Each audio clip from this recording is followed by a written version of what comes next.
इस आदमी को अचानक से पता चला कि वह वुकोंग का पुनर्जन्म है, लेकिन दुनिया के सबसे अमीर आदमी की बेटी ने इसे देख लिया था। वह उस आदमी से अपने पिता को लाइलाज बीमारी से बचाने के लिए कहती है। घर पहुंचने पर वह देखता है कि अमीर आदमी गोल्डन लाइट से सुरक्षित है, लेकिन बुरी आत्माओं से घिरा हुआ था। लड़की बताती है कि वह आदमी एक इमोर्टल का पुनर्जन्म है, जो देवताओं और आत्माओं को आदेश दे सकता है और अमीर आदमी की बीमारी को ठीक कर सकता है। लेकिन कोई भी विश्वास नहीं करता और सोचते हैं कि वह आदमी इसके पैसों के लिए धोखा देने आया है। नकली गॉड तुरंत सिक्योरिटी गार्ड से उसको बाहर फेंकने के लिए कहता है, लेकिन आदमी सिर्फ अपना हाथ लहराकर उन सभी को नीचे गिरा देता है। लड़की तुरंत घुटने टेक देती है और उससे अपने पिता को बचाने की भीख मांगने लगती है। तभी आदमी अपने कान से एक निडल निकालकर उसे एक गोल्डन रॉड में बदल देता है और नर्क के राजा से लड़की के पिता की लंबी उम्र को फिर से लिखने के लिए कहता है। सभी को उस आदमी की पहचान का एहसास हो गया था, इसलिए वे अपने घुटनों पर गिरकर माफी की भीख मांगने लगते हैं।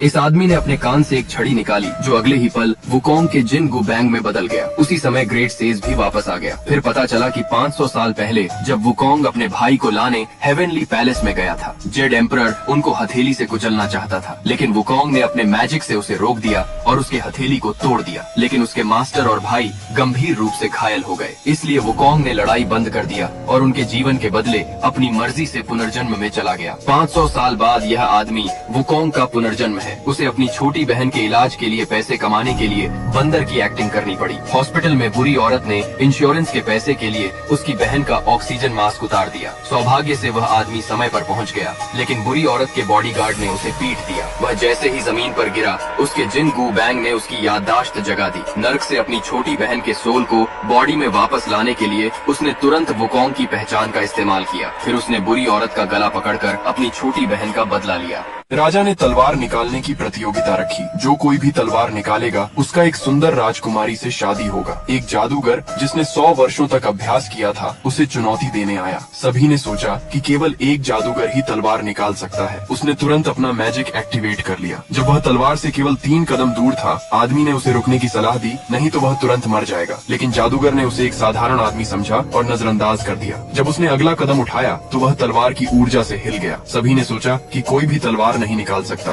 2 और आदमी चुनौती देने आए, लेकिन उन्हें करीब आने का मौका भी नहीं मिला। राजकुमारी अचानक से आगे बढ़ी और उसने तलवार खींच ली। वह तलवार को बाहर निकालकर अपने भाग्य को कंट्रोल करना चाहती थी, लेकिन तलवार की ऊर्जा से वह भी पीछे हट गई। वह आदमी उसके दर्द को देख सहन नहीं कर सका। उसने अपनी हथेली को पत्थर पर रखा और जैसे ही तलवार पकड़ी, जमीन हिल गई। फिर उसने तलवार खींच ली और राजा से राजकुमारी को अपनी किस्मत खुद चुनने की शक्ति देने के लिए कहा। राजकुमारी बहुत प्रभावित हुई और उसने इसी से शादी करने का फैसला किया। यह लड़का और उसका दोस्त दुल्हन को किडनैप करने आए होते हैं, जिसके बारे में पता चलने पर गार्ड इन पर अटैक करने लगता है। तब इसका दोस्त भी अपने स्पीयर टेक्निक का यूज करके अटैक करने की कोशिश करता है, लेकिन वो अभी भी इसके सामने कमजोर पड़ रहा था। तभी वह लड़का अपने फ्रेंड को यहाँ पर बुला लेता है, जो कि असल में एक व्हाइट स्नेक होता है। व्हाइट स्नेक आते ही गार्ड को दूर फेंक देता है और फिर सबके सामने भी आ गया था। लड़के के आवाज लगाते ही व्हाइट स्नेक उनके सामने जाकर खड़ा हो जाता है और अब कोई भी कुछ करने की हिम्मत नहीं कर पाता। लेकिन लड़का अब इसे वापस आने के लिए कहता है, इसलिए व्हाइट स्नेक तुरंत इसके पास आ जाता है। जिसके बाद हम देखते हैं कि लड़का इसके ऊपर जाकर खड़ा हो जाता है और कहता है कि आज इसे दिखाने का टाइम आ ही गया। वो बताता है कि मेरा असली नाम बाइली दोंगजून है और उसके ग्रैंडफादर ने बचपन में यह व्हाइट स्नेक इसे दिया था। लेकिन क्या होगा आगे, यह देखने के लिए पार्ट 2 कमेंट में लिखना ना भूलें।